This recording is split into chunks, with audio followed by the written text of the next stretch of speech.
Benjamin Graham द्वारा लिखित the intelligent investor का अध्याय 9 एक महत्वपूर्ण अध्याय है जो निवेशकों के लिए पोर्टफोलियो नीति और सुरक्षा विश्लेषण पर केंद्रित है। इस अध्याय में दी गई मुख्य शिक्षाओं को समझना आपके निवेश निर्णयों को बेहतर बनाने में मदद कर सकता है।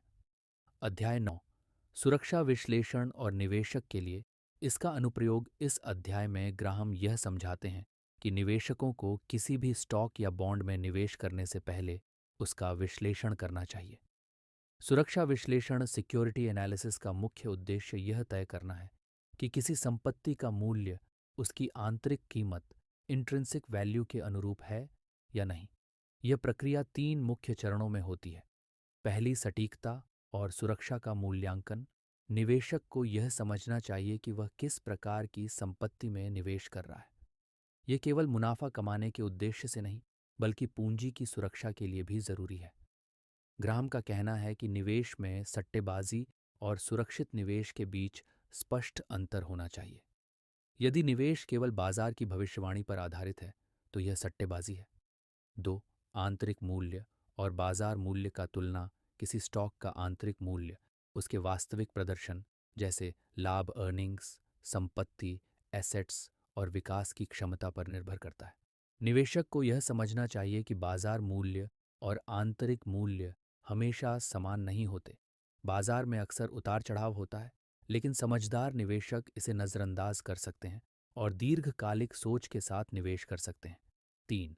सावधानीपूर्ण निर्णय लेना। ग्राहम सुझाव देते हैं कि निवेशकों को अपने निवेश में हमेशा सुरक्षा का मार्जिन ऑफ सेफ्टी बनाए रखना चाहिए।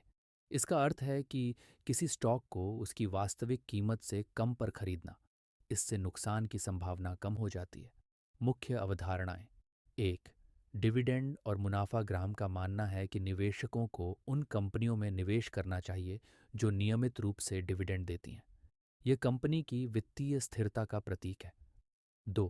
पिछले प्रदर्शन का विश्लेषण। किसी कंपनी के पिछले 10 वर्षों के वित्तीय रिकॉर्ड को देखकर ही निवेश का निर्णय लेना चाहिए। इससे कंपनी की स्थिरता और विकास क्षमता का पता चलता है। 3.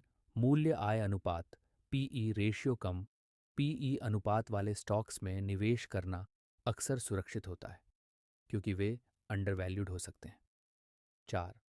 मार्केट साइकिल को समझना। ग्राहम का कहना है कि बाजार में मनोवैज्ञानिक कारक बड़ी भूमिका निभाते हैं। निवेशकों को बाजार की भावनाओं से प्रभावित हुए बिना तर्क संगत रहकर निर्णय लेना चाहिए। निष्कर्ष। ग्राहम का सुझाव है कि एक समझदार निवेशक हमेशा अनुसंधान, रिसर्च और तर्क पर आधारित निवेश करता है। सुरक्षा का मार्जिन और आंतरिक मूल्य को ध्यान में रखते हुए दीर्घकालिक दृष्टिकोण रखना सबसे प्रभावी रणनीति है। यह अध्याय निवेशकों को यह सिखाता है कि निवेश में धैर्य और अनुशासन होना कितना महत्वपूर्ण है। सही रणनीति के साथ बाजार के उतार चढ़ाव का सामना किया जा सकता है और दीर्घकालिक लाभ प्राप्त किया जा सकता है। यह सारांश ग्राहम की उन मुख्य बातों पर केंद्रित है जो एक निवेशक को उसके फैसलों में मार्गदर्शन करती हैं। अगर आप इसे विस्तार से पढ़ना चाहते हैं, तो पुस्तक को ध्यानपूर्वक पढ़ें और इसे अपने निवेश जीवन में लागू करें।